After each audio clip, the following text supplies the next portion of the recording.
Sa internet age, bago na ang ikot ng mundo. Pero paano kaya kung bigla nagkaroon ng plot twist?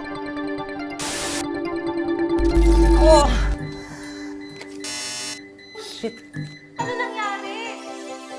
Gusto na kitang makita. Jasper? Hello, Jessica. Jasper? Philippine? You can't get there from here. You have to go to the airport. All flights are grounded until further notice. Follow me, Manila? Ano ba kasi nangyayari sa world? Ayan, buong mundo, walang internet.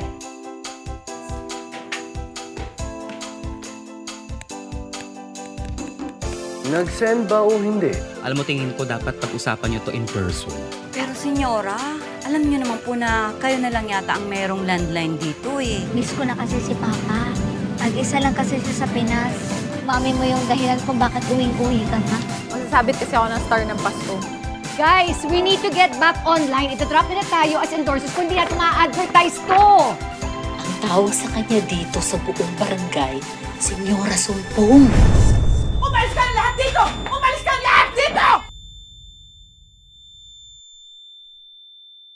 Just because I'm moving out, it doesn't mean na hindi na tayo pamilya. Sana po matulungan niyo po ako na makontak po yung kuya ko, Nay. Teka, ikaw yung scammer na kumuha ng pera ko ah. Pinagsisisihan ko talaga lahat ng ginawa ko, Father. Mapapatawad pa ba ako ni Lord? Hindi natin hinaharap yung issues natin. You gave up on us. So ano mas masakit? Sana ngayong Pasko ay maalala mo pa rin ako. Hinahanap pag-ibig mo.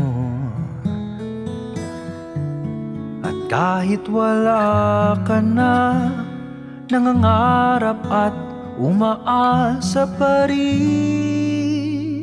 ako. Muling makita ka at makasama ka